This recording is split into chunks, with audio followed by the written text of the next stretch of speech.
Welcome to the Breathing Space podcast. I'm your host, Elizabeth. You can call me Liz. And today we're going to be diving a little bit more into the idea of good enough is good enough. This is a theme that I've noticed not just with myself, but with friends.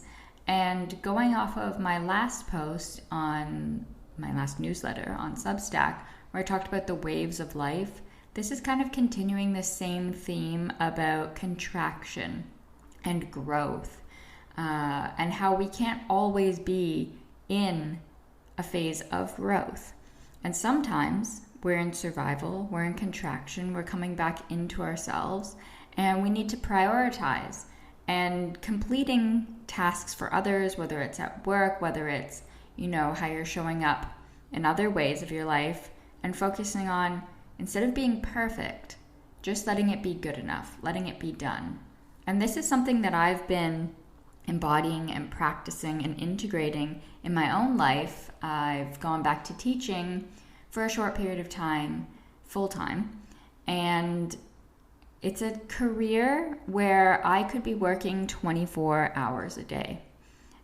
There's always more that you could plan, creating more resources, activities. It could take up all of your time if you let it. And it comes from this place that I think is part of the larger theme of why do we want or aim or aspire or have the goal of being perfect, of everything being perfect. And particularly around this time of year with the holidays coming up and entertaining and having the perfect Christmas dinner, the perfect Christmas tree, the perfect, everything for the benefit of others. It's kind of the same thing. Where is this coming from? And if I bring it back to teaching, it's this idea that if I plan and I organize and I have plan A, B, C, D, E, F, G, all the way to Z, I can have everything ready to go and I can minimize disruption and everything will go perfectly in the classroom. And if you have children, or if you've worked with children, or even if you've worked with adults and just experienced life in general, you know that there is no way that everything is going to go perfectly right. But when we often think that we can get this sense of control if we make things perfect, then nothing bad can happen, or I will be a good person. And that's something to kind of investigate for yourself of what is it that you're afraid of happening if something is not perfect. Because like the teaching example, if things aren't perfect, if I haven't planned everything down to the minute and I don't have, extension activities for people who finish quickly, if I don't have modifications for those who are at a different level or who have an individual education plan, or, if I don't have all these things figured out in advance for every single class, for every single day, for every single minute, then chaos will ensue, which it might. That's been my experience recently. And then I'm not a good teacher. Then I'm letting other people down. Then I'm not good enough. And those are the kind of questions to really settle into and to think about. If my Christmas dinner is not perfect, if I don't have, I'm vegan, but if the turkey comes out dry, or I burn the pumpkin pie, or whatever it might be, I forget to get the bread for stuffing, so we don't have stuffing, and that's a family favorite. What am I afraid of? What do I think is going to happen? Because we can get so caught up in the anxiety, we don't even question these things. It's like, I just have to do it. And I find myself around the holidays too, not questioning, like, why do we have this tradition? It's been very eye-opening. My partner is not Christian. Well, I'm not even Christian, but didn't grow up in a Christian kind of culture where Christmas was the big celebration. He didn't celebrate Christmas before meeting me. He might have the Christmas office parties and stuff, but it wasn't something that he was raised with. And so it's been interesting to have that perspective of we have to do this. And it's like, well, why do we have to do this? Why do we have to do it that way? And it's because to me, it's become a tradition I've done my whole entire life. I don't really question it. And I think we can get caught up in the day-to-day busyness, craziness of life that we don't question what's going on for ourselves. And I was doing this. I was totally guilty of this. Like, I'm going to 12 different classes, 2 different schools every single day, and just moving from one thing to the next, having the bell ring, have to be in the next room, have to be in 2 places at once, sometimes 3 places at once, and just getting totally wrapped up in that, not taking the time to pause and breathe even. And so I was working with my coach and talking through or feeling into my body and what it's needing. And it was asking for this pause.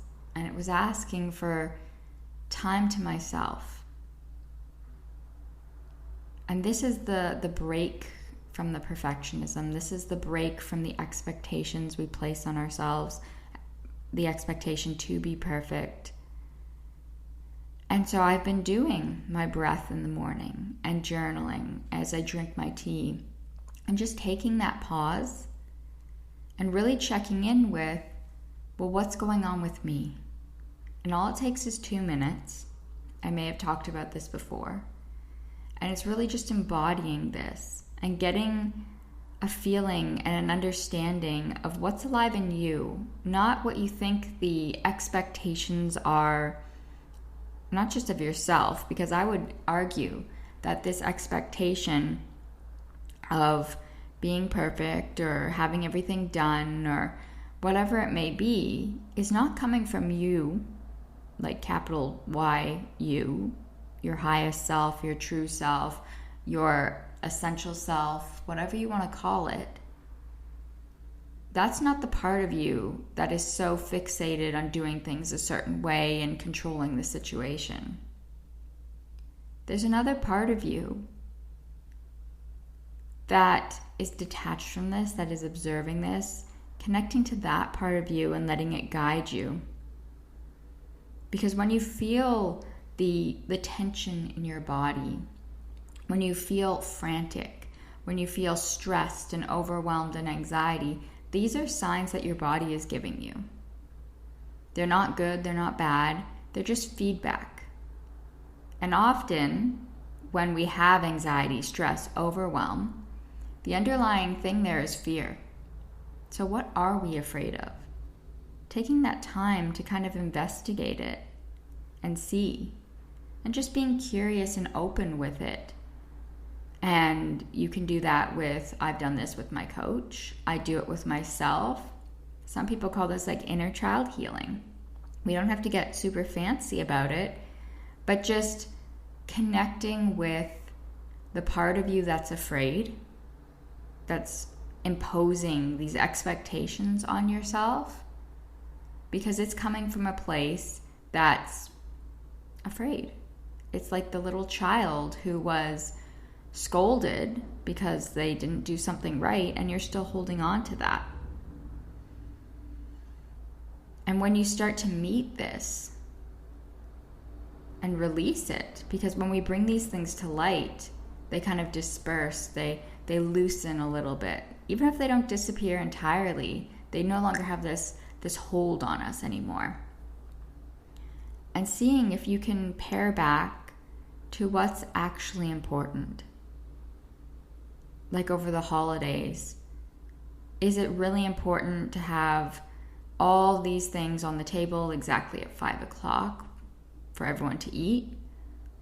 Or what is the real intention here if we loosen that up? To spend time with family, to enjoy your time with family where everyone's together, everyone's kind of, I'm not going to say assume everyone's happy, but it's one of the few times of the year where many people are able to be in the same room together. How can we be present with that experience rather than distracted by what's cooking in the oven? I'm just using this as an example of where can we prioritize what's important, and when we release the fear that's kind of in the way of us experiencing that. This was me with food and body image and weight loss, of getting to know myself.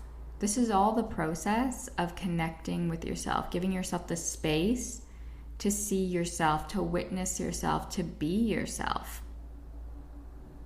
And we have so many distractions, whether it's at work, whether it's all the family and the holiday drama that can come with it, whether it's weight gain, weight loss, or preoccupation with our appearance. These are all things that come out of fear. Like weight and trying to lose weight for me was, again, this same issue here of control. Trying to control my body because, why do we have the control? Because we have fear. Fear of not being loved, accepted, good enough if I didn't look a certain way, or if I was too fat, or whatever my own standards were.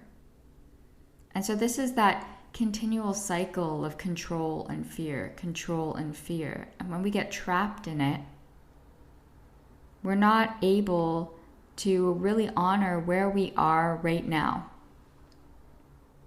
There's nothing wrong with having fear.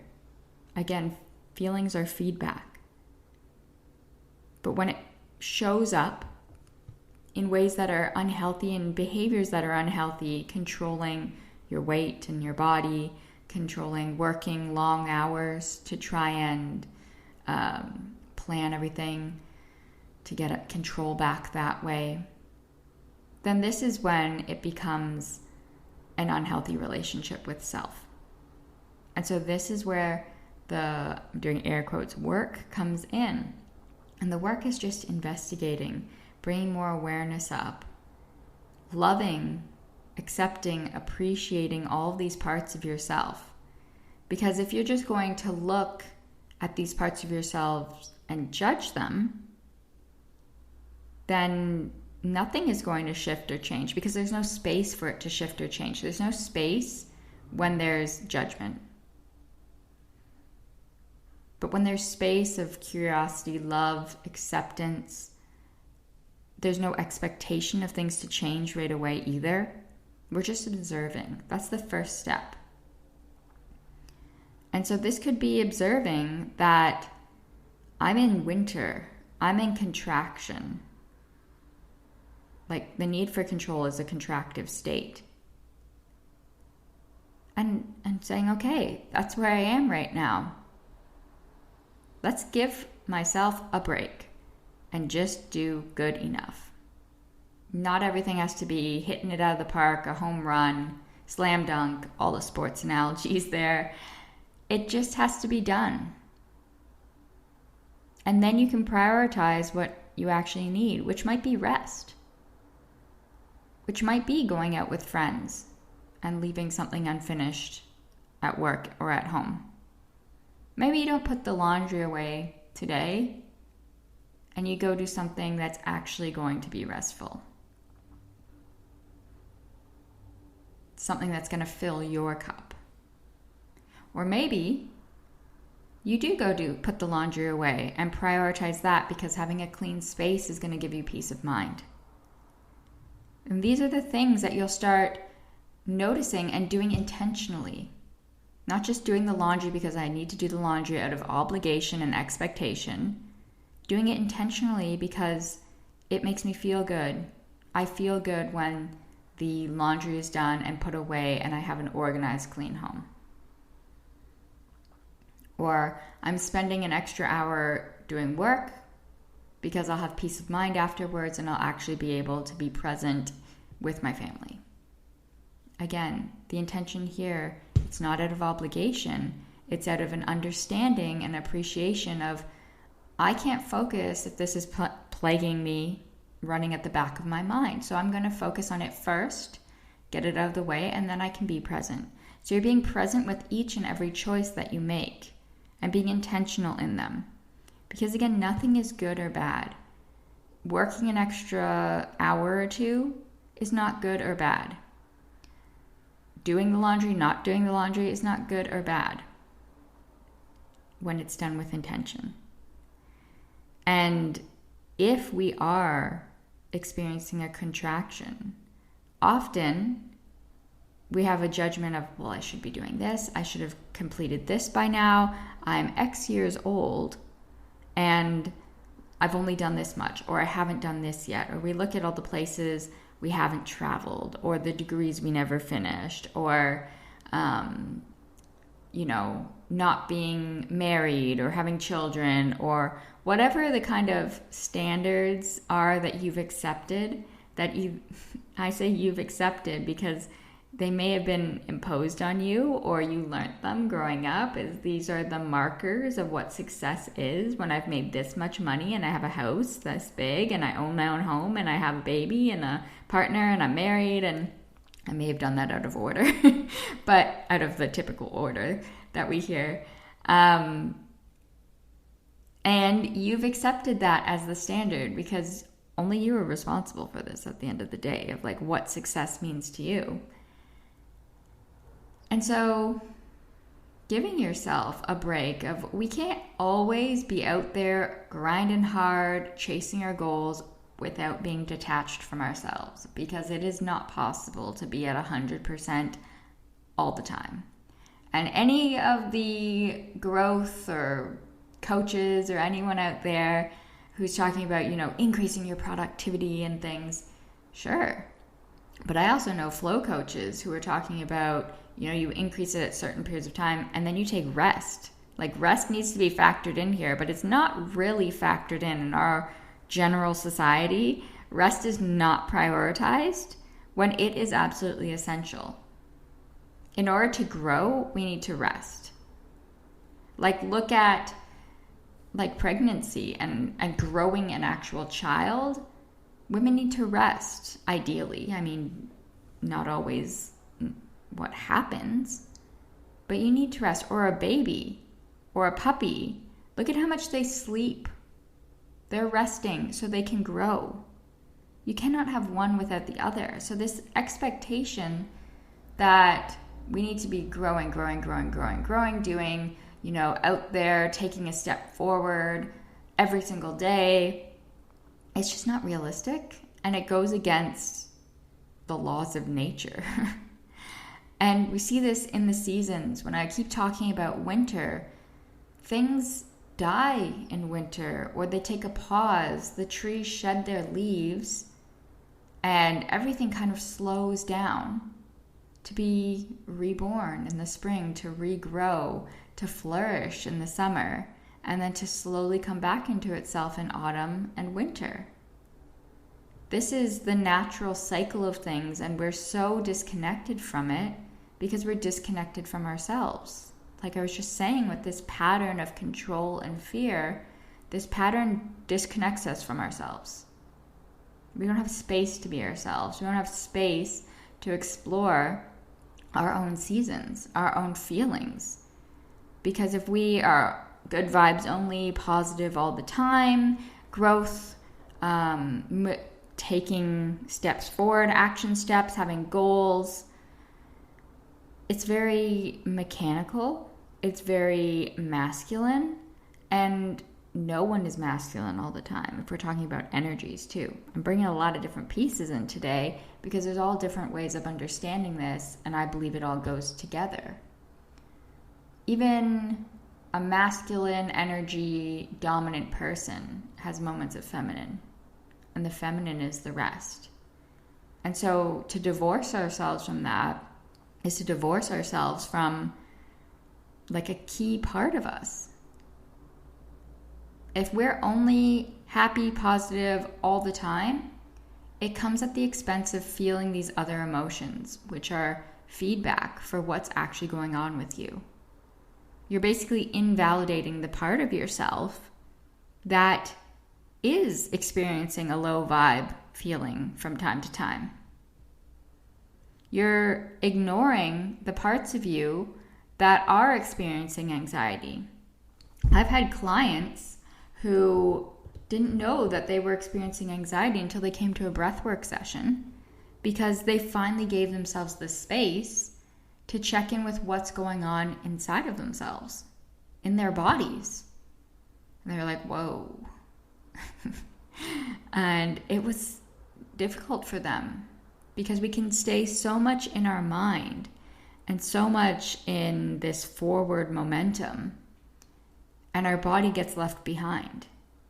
If you find yourself getting sick, if you're not taking rest, your body will force you one way or another to take it. That's when you often get sick or burnt out, or just constantly feeling like drinking coffee to pick yourself up. These are all ways that we kind of override our own body's known experiences because we're so disconnected from it. And so we really need to focus on, again, taking that pause, checking in, investigating. And it doesn't have to be constantly. I've fallen into periods where everything was a self-help, reawakening, awareness raising, like, oh, why did I do that? And what does it mean that I found a coffee cup that I wanted? Is this a manifestation thing? Like, I just read everything into everything. It doesn't have to be like that. But setting time aside each day to just kind of be with yourself, to take a few breaths, to check in. It makes such a huge difference. And it becomes easier and easier with time to drop into this space. Maybe it's when you have your morning coffee and you sit and you look at the window and you drink your coffee and you're just really present with the moment. Set an intention, or just do a little check-in, close your eyes, see what's going on inside. That's all it has to be. I do something called feelers with my friends to just check in with yourself, to hold space.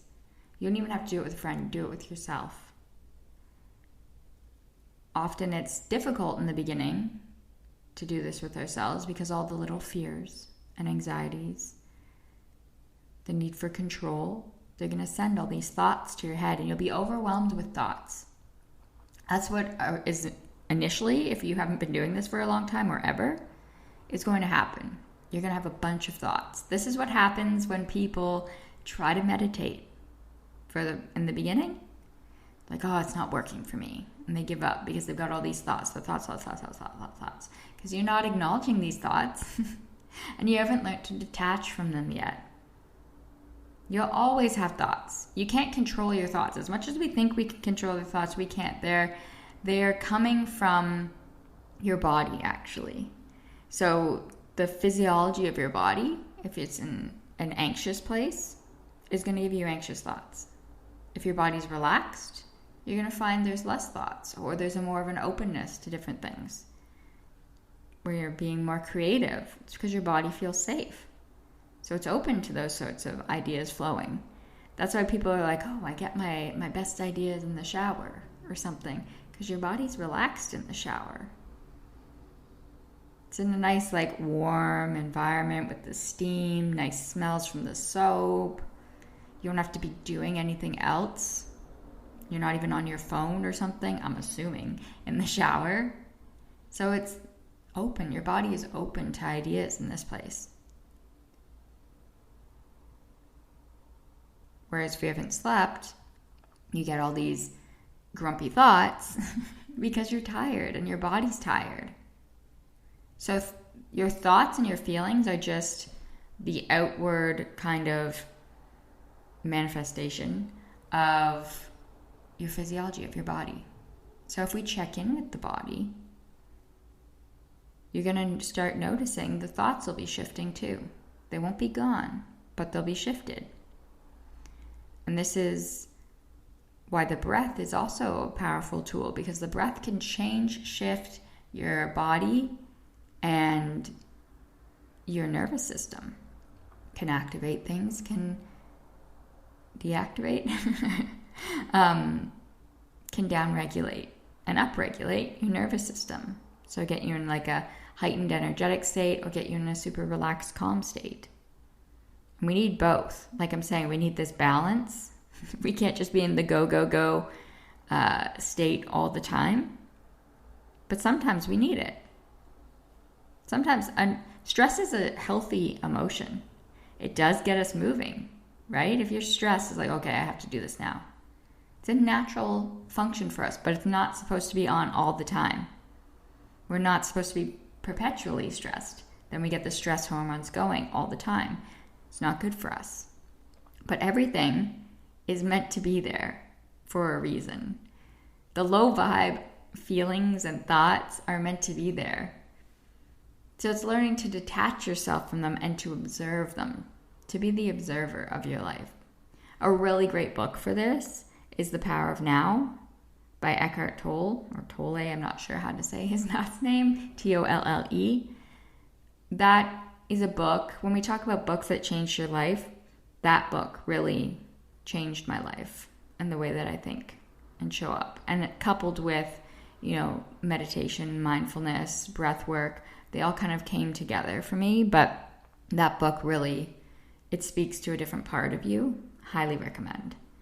If you're kind of scratching your head about like, how do I be the observer? I would really check out that book. But it starts with, maybe if you really are like, I can't meditate, I can't find this time for myself, that's when you seek out support. Like, that's when you hire a breathwork facilitator, or you join a women's group or a circle, or even like a good yoga studio that couples breath with movement. I find that's a really great place of connecting with yourself. It's a really good entry point is doing yoga, because you have the action of moving the body. So you're not like just sitting there trying to meditate. And it's slow and it's intentional and it's connected to the breath and the body. Beautiful. It's really great. And I find thoughts subside in that. And that was kind of, when I think back of the beginning of my own journey, I was doing a lot of yoga. And it was very therapeutic. And it's something that I'm going back to now because it pairs the breath and the body and the mindfulness. And it's just such a beautiful practice. And it can release things too. Like anything that's kind of a hip opener, I usually find myself tearing up. I'm not crying, but tears are rolling down my cheeks as I'm laying on my mat. And it's just a really interesting experience because something was released there. And we hold a lot, especially women, in our hips. So those would be some things to kind of begin to create space for yourself through this mindfulness. Yoga, like I said, great place to start. If meditation is not there, doing a breathwork practice. I have on my Substack for paid subscribers every week or two a new integrative practice to help really take what I've been talking about on the podcast or on the writing and integrate it into your life using some light breath exercises, kind of like a guided meditation breath work sort of thing. Or you can join, starting next year, the Breathing Space membership, where we're going to do breathwork sessions, group breathwork sessions. And that can be a really powerful way of being held if you don't want to do a one-to-one container, which I also offer. These are just some different ways. And checking out the book, The Power of Now, if you haven't read it. If you have read it, you'll know. Maybe you want to leave a comment down below, like saying your experience reading that book. It actually took me several weeks to read it because you read it and he leaves points in the book where he asks you to pause and kind of reflect. And it's not a hard read at all. It's just one that kind of makes you think and shifts your perspective. So that's honoring when I think about like the waves of life and contraction and growth and the cycles of nature and this idea of perfectionism and how it's overriding, to come back to the beginning, tie this all together. It's overriding that Because in the quest for perfection, we are not listening to what's really going on. And so going below that, not judging ourselves for it, but investigating. And as we investigate, creating space for ourselves, holding space for ourselves, and noticing where it's coming from. And maybe in that space you create, you open, you're able to notice where you are. Am I in a period of growth, a period of contraction? Am I in winter, spring, summer, fall? Because if you're in winter, I mean, we always need to prioritize, but especially in winter when you're coming into yourself. And if you feel called to do this practice of figuring out, like, why am I being a perfectionist? You probably are in a winter phase, because in the summer, it's not such a big deal. You've got a lot going on. You're growing. And it feels good. It's not growth out of like desperation, fear, and control. It's growth out of like, I got a fire lit in me. I'm reaping the hay that I sowed in the winter or in the spring. And things just kind of move and groove. So if you are coming to this practice of observing, this is probably a phase of contraction and winter for you. And that's okay. We're honoring it and taking it slow and creating space for ourselves, because things need space to grow and thrive. Like, think of even a forest. If it's overpopulated, there's no space for new growth to come up.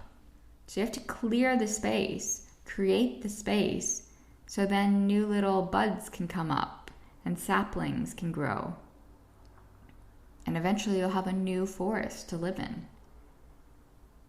So you can leave the old forest to kind of do its own thing. And you've created this new life for yourself. But it takes time. It takes the clearing of space for the things to grow. And then tending to them as they grow. And then eventually, you've got a healthy new environment. And it takes time. I think that's one of the biggest lessons that I've learned, is there's no timeline for this. You can't put, okay, I'm going to be completely healed and I'll have a new forest in 1 year. No, you won't. You won't. I'm not saying that in a bad way. I'm saying that in a realistic, things are non-linear way. That depending on your environment, like if you are in the north of Canada, it takes years, decades for a little tiny tree to grow, if it grows at all.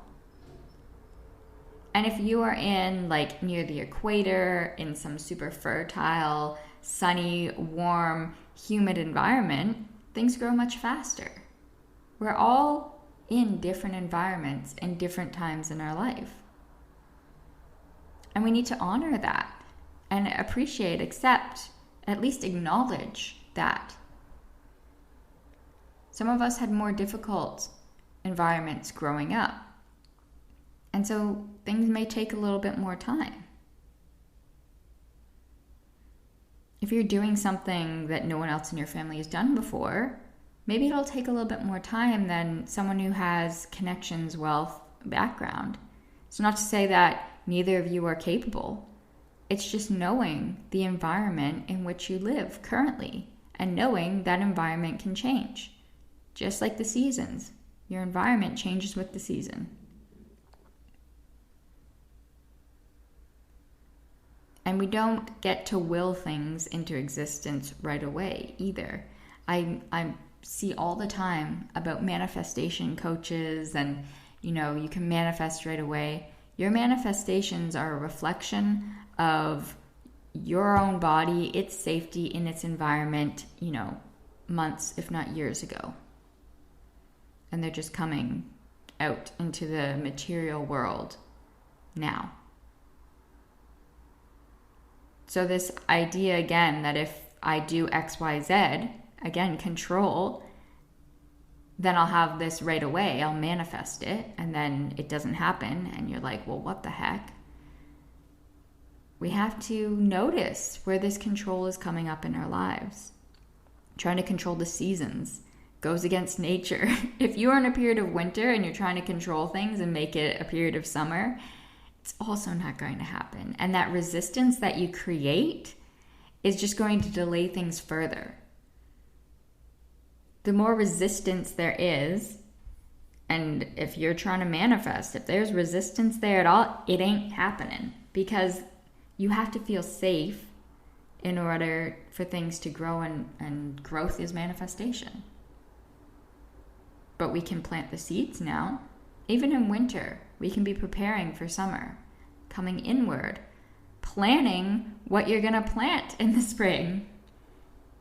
But we don't know what we're going to plant if we haven't done the work in winter to see what's going on with yourself.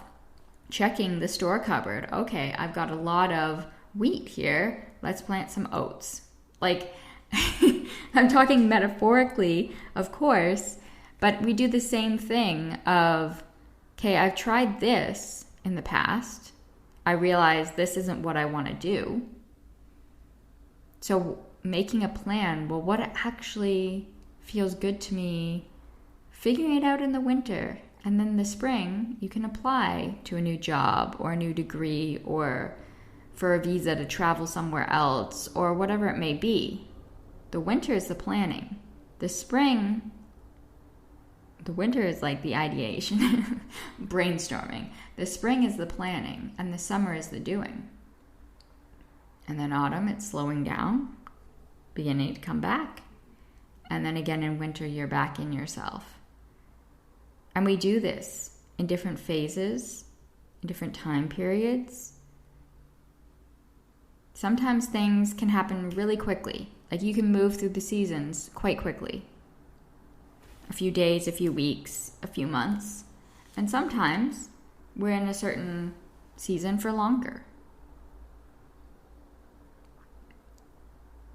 Like a year is 4 seasons, 3 months each. Not perfectly. Like even here in Canada, it's December. We don't have snow yet. The autumn's a little extended this year. Fine by me. And winter, you can definitely feel it coming. We have had some flurries and things. So they can kind of bleed into each other. There's no cut and dry lines here. And just coming back to yourself. In every season, acknowledging where you are, having awareness of where you are, and how that can serve you, what you're needing. So, that's a little bit of that for the seasons and perfectionism and how it all kind of ties together. I will be shifting the days that I post the podcast, so pay attention to that. I'm thinking Wednesdays going forward, just based off of my own seasons. We will have a write-up of every podcast as well. I'm going more thematic now, and integrations to follow too. So check that out on Substack. For paid subscribers, there'll be an integrative practice to kind of go along with this podcast episode.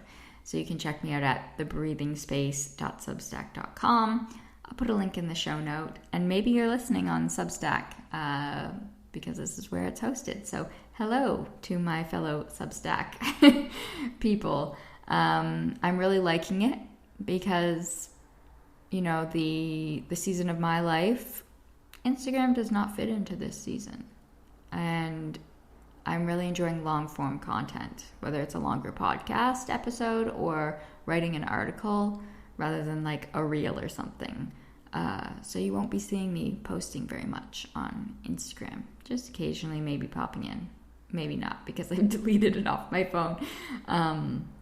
So we'll see. But yes, you can check me out on Substack, thebreathingspace.substack.com, or if you go to my website, spacebreathwork.com, there is a link there that will redirect you to the writing and the podcast.